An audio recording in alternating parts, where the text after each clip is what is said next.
land scarcity and the approval process is very cumbersome. We have been struggling a lot.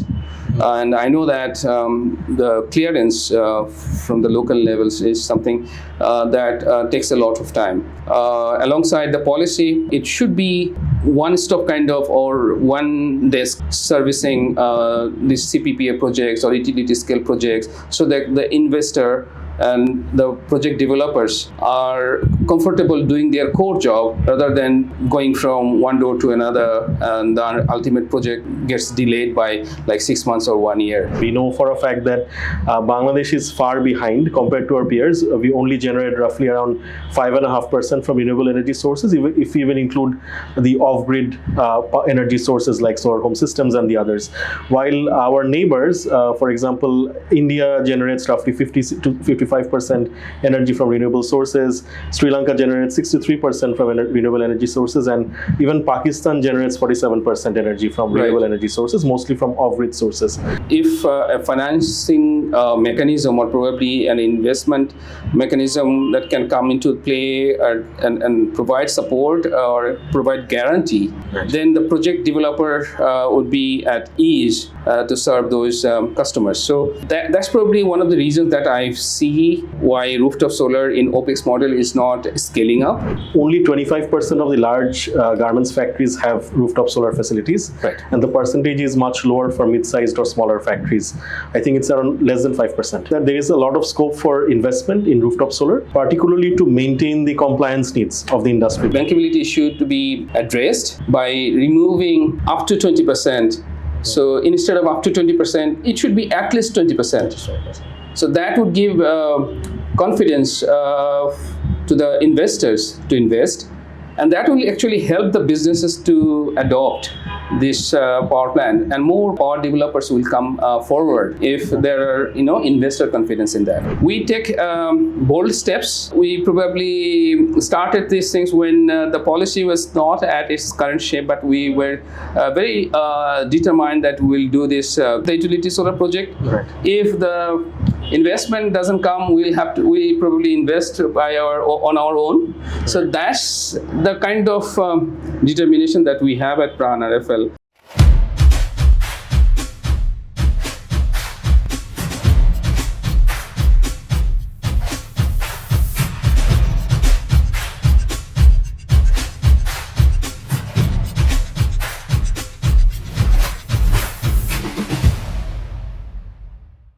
Hi everyone, welcome to LightCastle Live. We have a new episode on the renewable energy ecosystem. We have a very accomplished speaker today, and we are very excited to welcome Nure Alam, the Chief Operating Officer of the Renewable Energy Wing at PRAN-RFL. Welcome to LightCastle. Thank you. Nure Alam.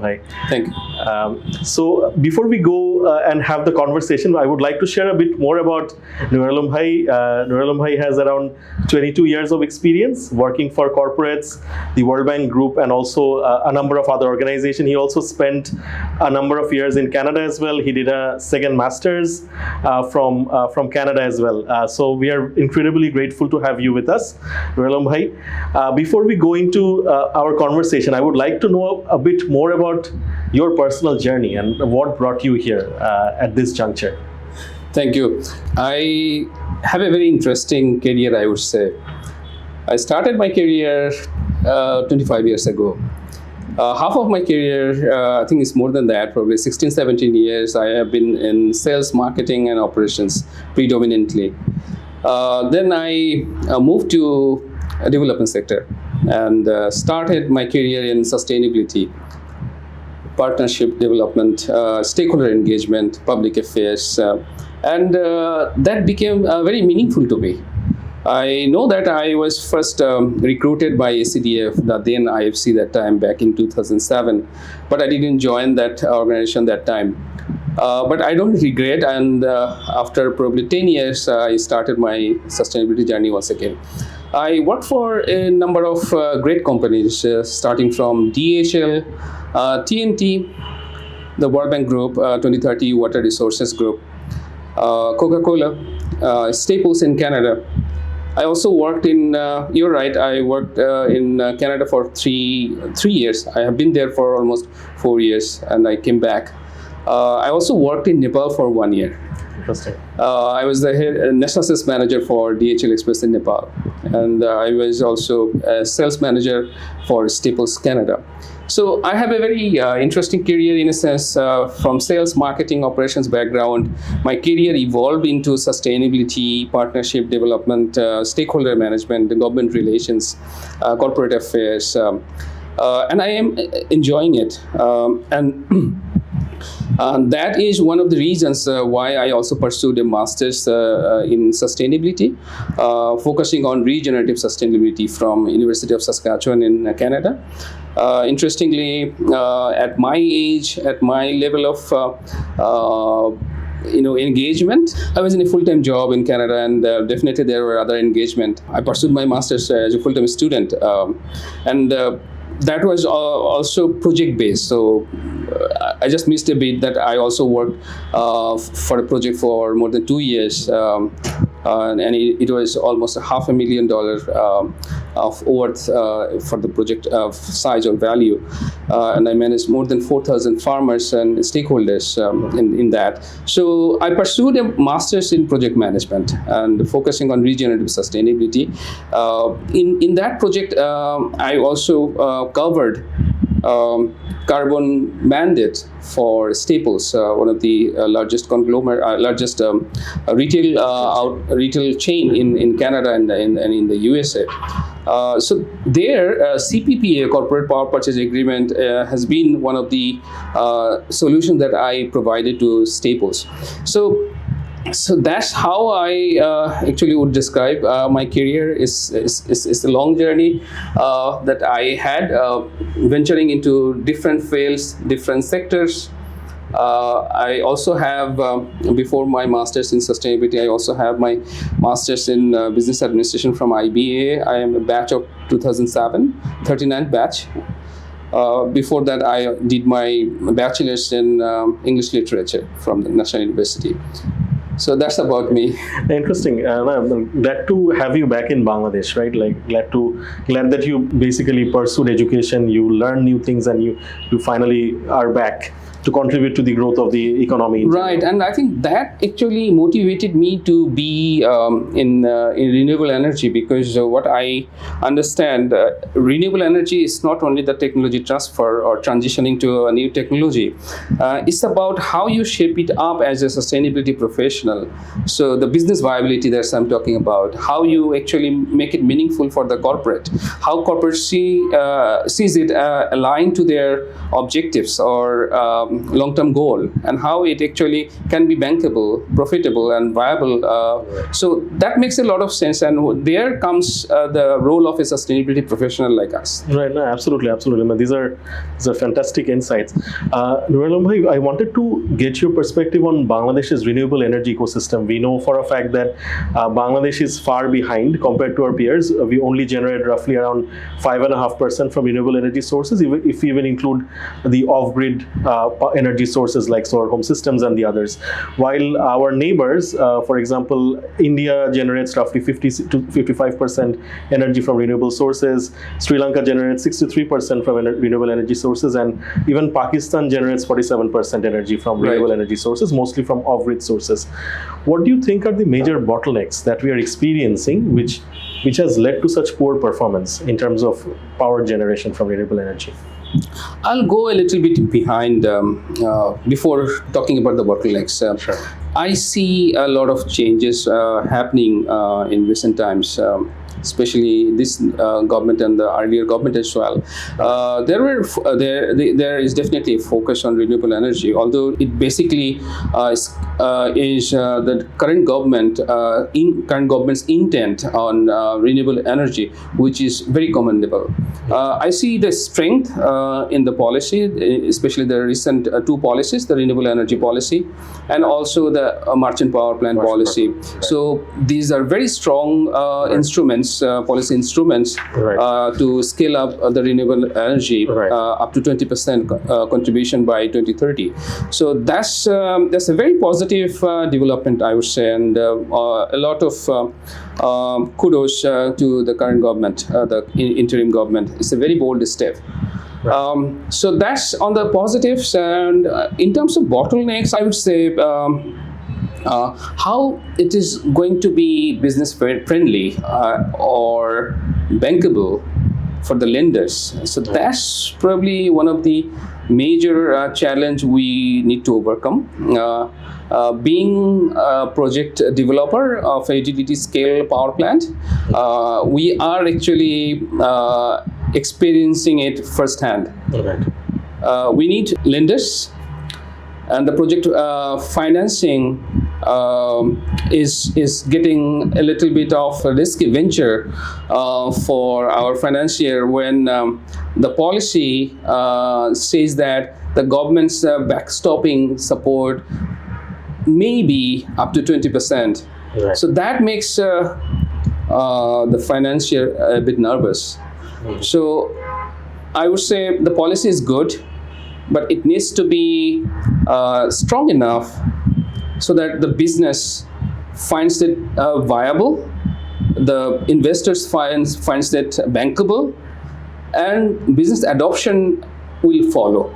So again, it's the policy and probably its framework. So we are looking forward to the SLA, we are looking forward to the wheeling charge, we are looking forward to the grid access, and we are also expecting that the exchange rate and the payment system is going to be business friendly. So the bankability part of it, the viability part of it, if the policy and its framework is bankable, then I believe scaling up is going to happen, and that 20% contribution from renewable energy is going to also happen by 2030. So in terms of challenges, I would say still it is the policy. It's related to the bankability and the predictability as well.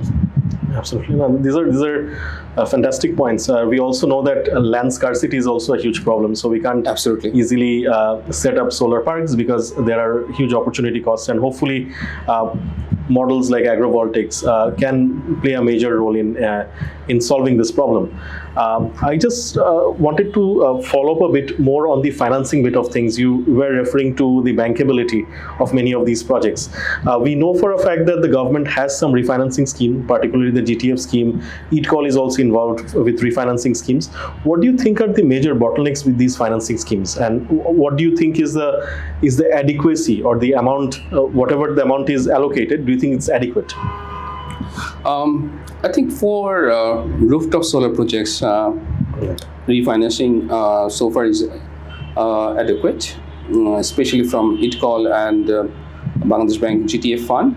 But I would not say it's very generous. I would not say it's very easy. The approval process needs to be more simplified. We have been actually a beneficiary from PRAN-RFL group. We have a lot of internal rooftop solar projects ongoing and completed, and we have upcoming solar projects as well.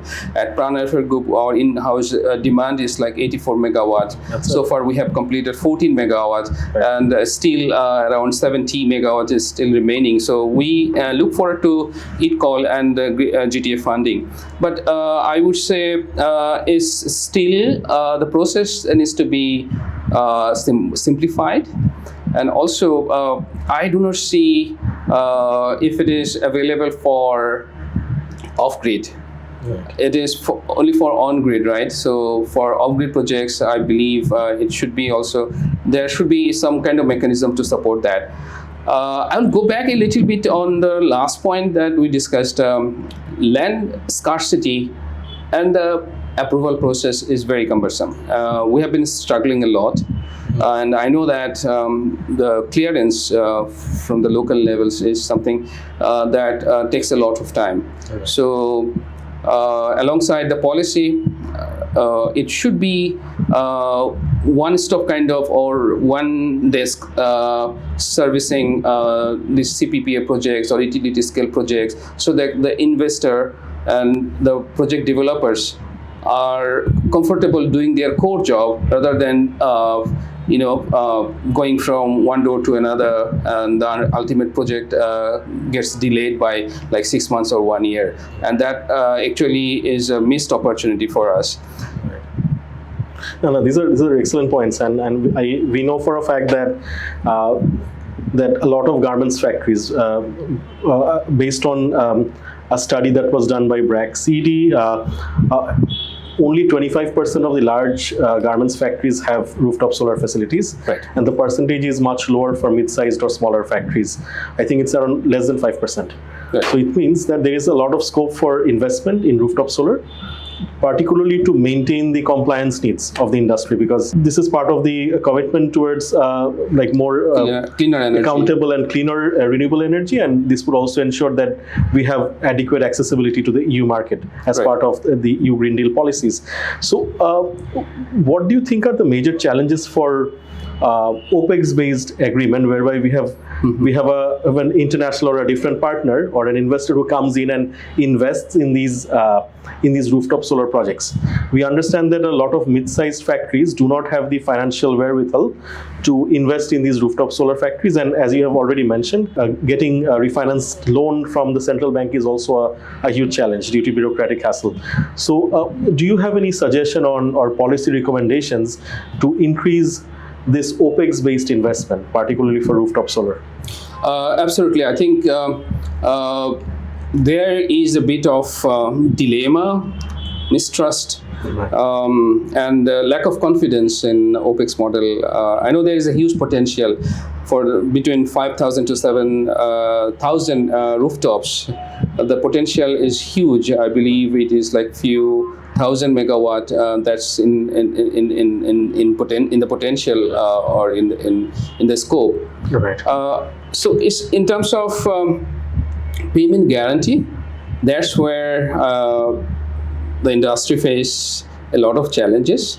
The off-takers, I would not blame anything or anyone, but the off-takers, guarantee in terms of regular payment for the investment put into by the power developer or EPC or project developer is something that needs to be looked into. So if a financing mechanism or probably an investment mechanism that can come into play and provide support or provide guarantee, Right. then the project developer would be at ease to serve those customers. So that's probably one of the reasons that I see why rooftop solar in OPEX model is not scaling up. There is a potential. I also can probably talk about even CapEx model. So let's say a third party finance guarantor or investment guarantor on the credit backed financing system. So probably that can be something worked on with the support from a financial institution or refinancing support from Bangladesh Bank. Right. So that mechanism will give us or give the power developers to invest. Right. And also the loan can be taken by the off-takers or those factories at a probably very competitive rate, because they might not have enough working capital to invest in rooftop solar. So it's a bit complicated, but I can probably share an example or how Vietnam did great between 2018 and 2020, and they excelled from 10 megawatt to like over 16 gigawatt in 2 years. Couple of things that work for them is the payment guarantee and the feed-in tariff. Right. So that actually paved the path for scale up of rooftop solar projects or rooftop solar EPC project development in Vietnam. So similar thing can work in Bangladesh as well. You brought up some very interesting points, and you have rightly mentioned about the trust deficit within the system, Yeah. because there is no guarantee, and some form of government guarantee would facilitate the process and give renewed confidence Right. to the investors, and you have rightly pointed those out. I'll since we are talking about investments, financing, I'll also try to discuss about the recent corporate power purchase agreement, which was signed between PRAN-RFL and H&M Group, and also I think IFC was also involved as a financier to the program. I would like to request you to explain the concept of CPPA for our audience. Okay, to put it simply, it's a corporate power developer. For our case, this PRAN-RFL group would be the power generator or power plant developer. We have a private bulk purchaser, which is one of the largest or most reputed fashion brands in the world, and their suppliers. They would be the off-takers, so they have huge demand apparently for cleaner energy. Right. So private generator selling to a private buyer, and government is facilitating by the infrastructure, which is the grid. So the transmission through the grid and distribution through the discoms or distribution companies. So that support is going to be from the public sector. So it's a tripartite agreement. It doesn't require the power developer to dedicatedly, connect the buyers, but we are evacuating in the power grid. For example, in Molvi Bazar, where our project is getting developed, we'll be evacuating somewhere nearby, and our buyers' factories would be elsewhere. It can be in Narayanganj, it can be in Gazipur, Kapasia, anywhere in Bangladesh, and they will take power. We'll provide wheeling charge and other charges to the government. And our relationship between the power purchaser and power generator would be like how PGB or REB is for a typical customer at this point in time. So we'll be charging the off-takers, and they will be paying us. So it's a virtual way of supplying power to our buyer. I think this is a fascinating model. I hope this model picks up because I think this is an interesting mechanism through which private capital can be used for generating renewable energy, which has been a huge problem for the sector as well.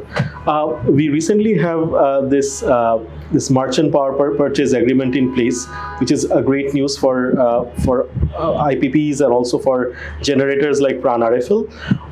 Have you been able to look at the policy, and do you have any early critique on the terms and conditions of those policies? I actually almost memorized the MPP policy. Right. I've been in the process of reviewing and providing feedback, consultation on the policy itself from PRAN-RFL's group, being one of the stakeholders of this policy.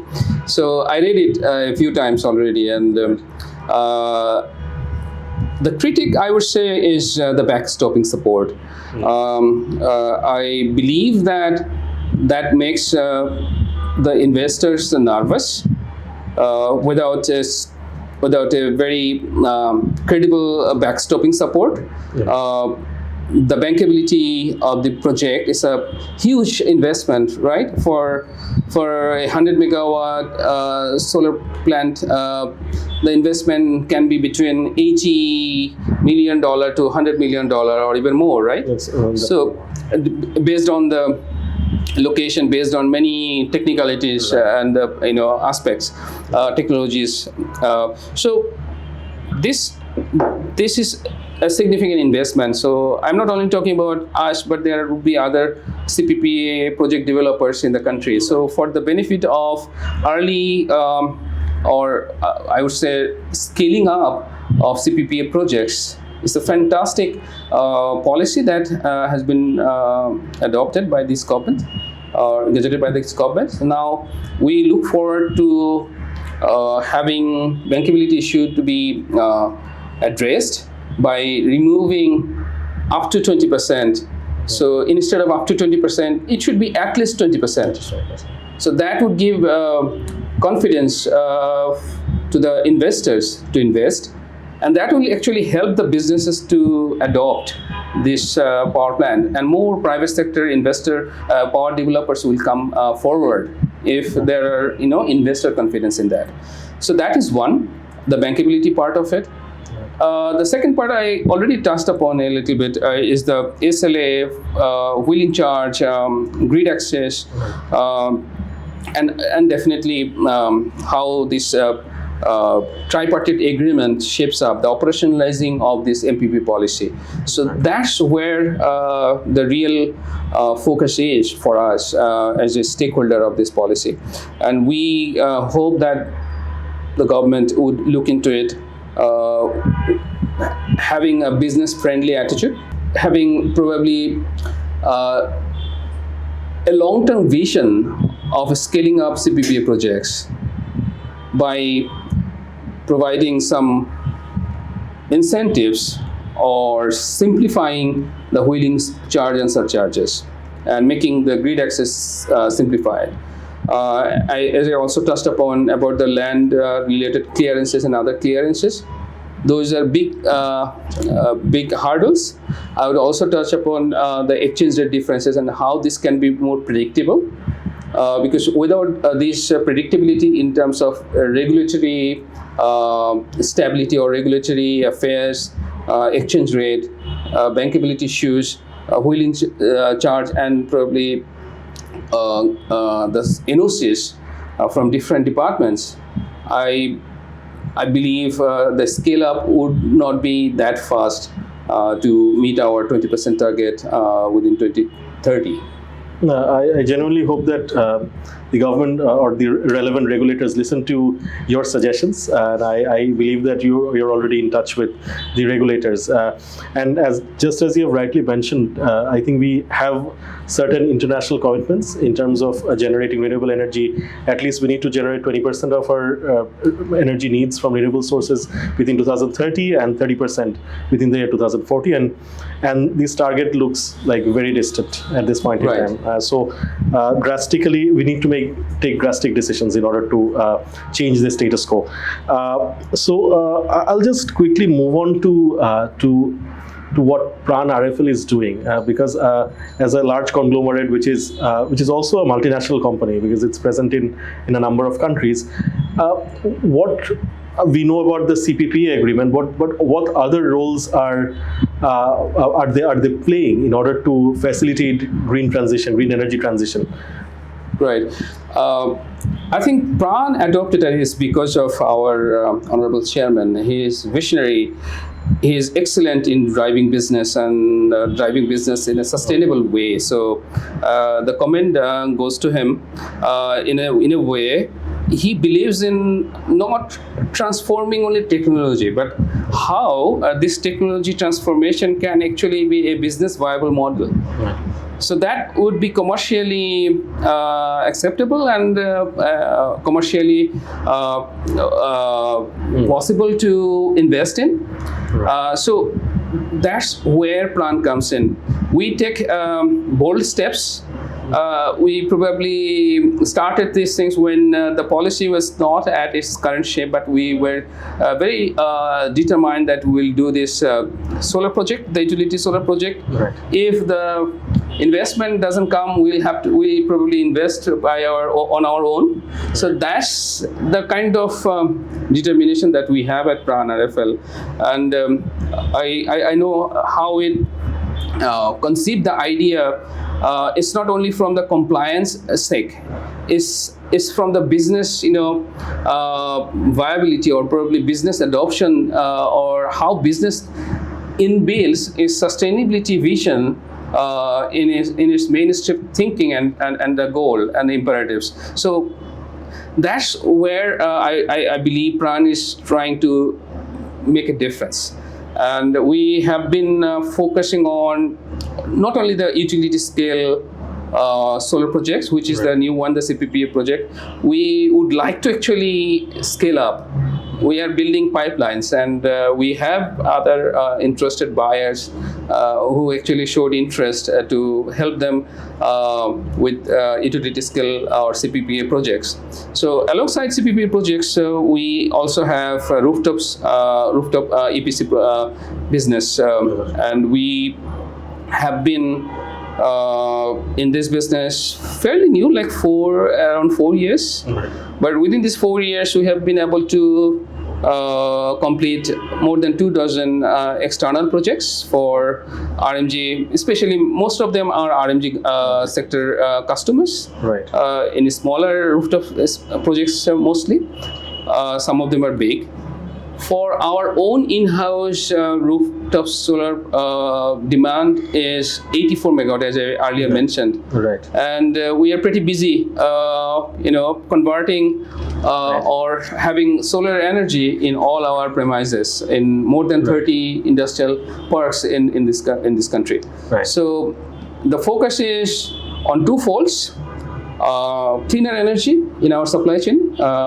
And the other thing is definitely how is it helping the business in terms of saving, and in terms of also supporting the sustainability drive, which will definitely impact our ESG framework or ESG reporting. Yeah, no, these are excellent points. I think you have rightly mentioned that sustainability should be at the core of the strategy.